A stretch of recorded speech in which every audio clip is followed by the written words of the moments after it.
Good morning, everyone, and welcome to Monday Morning Azimuth Check. As I said last time, we're going to talk about decision making today and the impact it can have on your organization. If your organization's decisions are slow, constantly reversed, or avoided entirely, then your culture is already paying interest on that debt. So, what we're talking about here is a metric we call decision decline, where the ability to execute is being strangled by the inability to decide. Maybe you can think in your organization, your team, of examples of this. I know if I had time and if we can come together on a webinar or something, I could go into my experience working for the federal government and how decisions get in that circular motion. But first of all, let's identify what that problem is. Okay. So we're calling this the circle back culture. All right. So what does that mean? So this is kind of the symptom we see is the zombie decision. This is where it just refuses to die, right? Or maybe it never even gets made at all. So maybe this is the meeting after meeting after meeting of trying to decide what to decide. The infinite loop of let's circle back on this. Man, I hate hearing that because that tells me that whoever I'm talking to doesn't have the ability to make a decision. Or even worse, and I experienced this a lot in my past jobs and positions, escalating small choices to the C-suite because of risk aversion. So what's the cause of this? It's rarely incompetence. It's usually ambiguity. I don't have enough information. I haven't decided where this decisions need to be made. And what happens a lot of times is committees or groups of people, they have a voice, but no one has a vote. All right. And this has an impact on the organization. It causes organizational drag. When leaders stall, the front line tends to freeze because somebody's waiting for a decision in order to take an action. And that decision should be a leadership responsibility. And the message we're sending is when decisions get worse, everything gets harder.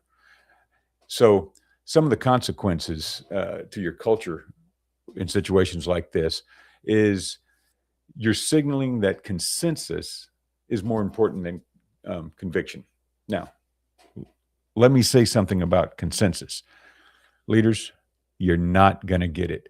You will never get 100% consensus. You may get the up and down, yes nods, but that's not consensus. That sometimes just, what, I'm relenting. So what you're teaching your high performers is that it's safer to do nothing than to make a mistake. And we learn from our mistakes. We learn from our failures.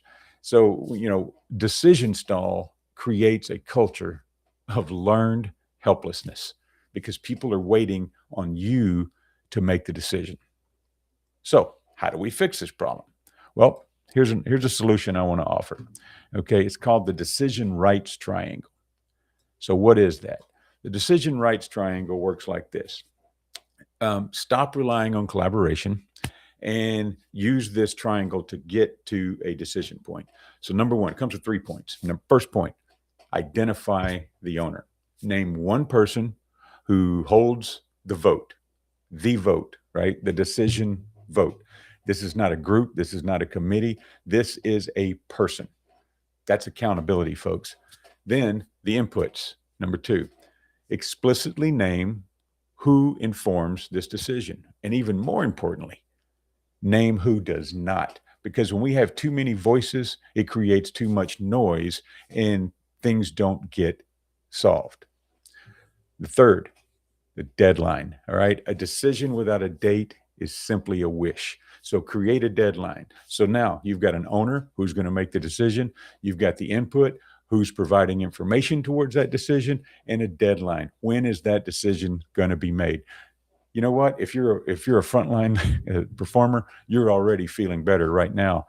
So what this does is it moves you from who agrees to who decides. Okay. So I'm not going to leave you here today without a challenge. So your challenge for today and this week is, hold on a second, technology. All right. Your challenge is the unstick challenge. Now, I don't want you to go out and try to fix your whole governance structure today. Let's start with one stuck decision in your department, your team, your organization, one that keeps circling back to you. All right. Execute the triangle. Assign the owner, limit the inputs, and create a deadline. Decision speed, I'm going to leave you this. Decision speed is a habit that can be created, and it starts with one decision. Let's start with one this week. All right.